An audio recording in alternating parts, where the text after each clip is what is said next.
को प्रणाम करता हूँ, आपकी इस तपोभूमि को प्रणाम करता हूँ और आप सभी के अंदर जो इच्छा है उन सभी को प्रणाम करता हूँ।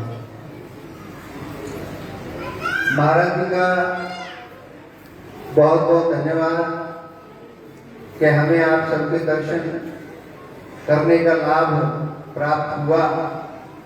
महाराज जी ने हमें आमंत्रित किया तो महाराज जी की तपस्या को भी मैं नमन करता हूँ, क्योंकि महाराज जी बड़े तपस्वी हैं, बहुत ही दूरदर्शी हैं।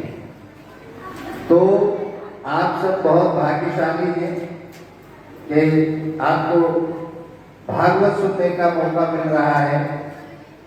वैसे तो आपको व्यास जी सब कुछ बता ही रहे हैं, पर मैं तो इतना ही कहूंगा कि इच्छा आप सबके अंदर रहती है और आज आपकी इच्छा है अपने कृष्ण भगवान के बारे में जानने की, हमारा जो विरासत है उसको जानने की, कि किस प्रकार से हमारी जो भागवत है वो हमें बताती है कि इतने कष्टों के बाद भी श्री कृष्ण भगवान थे, हैं और रहेंगे। लेकिन जब आपको थोड़ा सा कष्ट आ जाता है कभी तो आप घबरा जाते हैं। अब श्री कृष्ण भगवान जी के तो पैदा होने से ही कष्ट शुरू हो गए थे, पैदा ही जेल के अंदर हुए थे। तो भाई यही कह के गए हैं कृष्ण जी कि अपने कर्म को पूरी ईमानदारी के साथ हम सब लोग करें।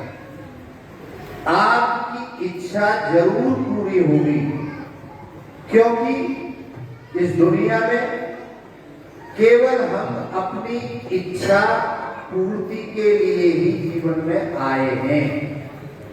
अब इच्छाएं दो तरीके की हैं। एक तो ये है कि मैं दूसरे की इच्छा को पूरी होने में बीच में अड़ंगा डालता हूं, और एक ये है कि भाई मैं अपनी इच्छा तो पूरी कर ही रहा हूं, साथ में दूसरे आदमी की भी इच्छाओं को सम्मान कर रहा हूं। तो लड़ाई किस बात की है इस धरती पे? सदा से, सदियों से। आप विचार करके देखें, सभी विद्वान यहाँ बैठे हैं, माताएं बहनें बैठी हैं, सब विचार करके देखिए, जब आपकी इच्छा पूरी हो जाती है तो आपको सुख मिलता है, सुकून मिलता है, आनंद मिलता है। और जब इच्छा पूरी नहीं हो पाती तो आप परेशान हो जाते हैं कि भाई मेरे साथ तो किसी ने बुरा कर रखा है। तो कभी ये विचार करके देखिए कि आपकी इच्छा पूरी क्यों नहीं हो रही। क्या आप अपने इष्टों को प्रणाम करते हैं?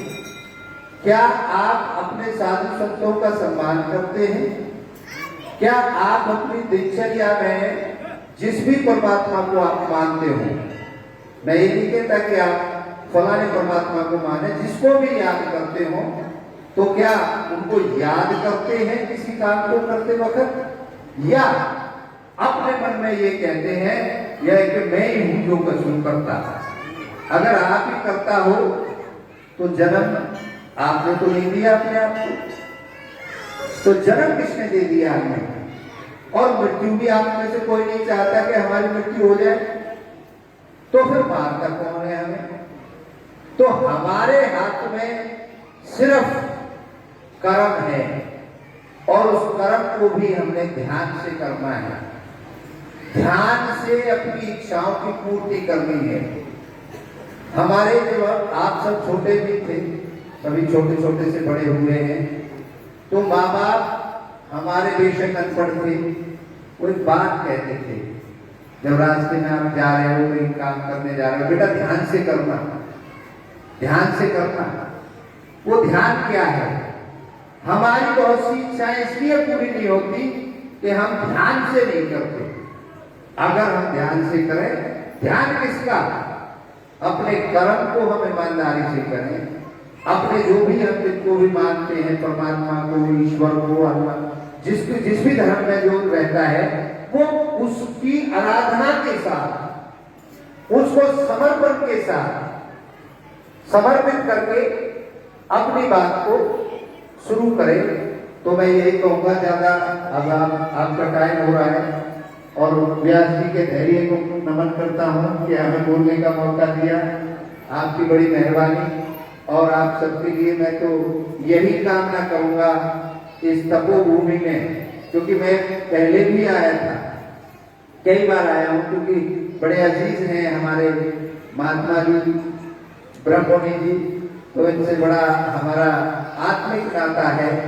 कई बार आपके यहाँ मैं आया हूँ और आज इस भवन को देख करके, आप सबकी मेहनत को देख करके, यहाँ व्यवस्थाओं को देख करके भाई मैं बड़ा खुश हूँ। तो एक बार ताली बजा दो अपने लिए।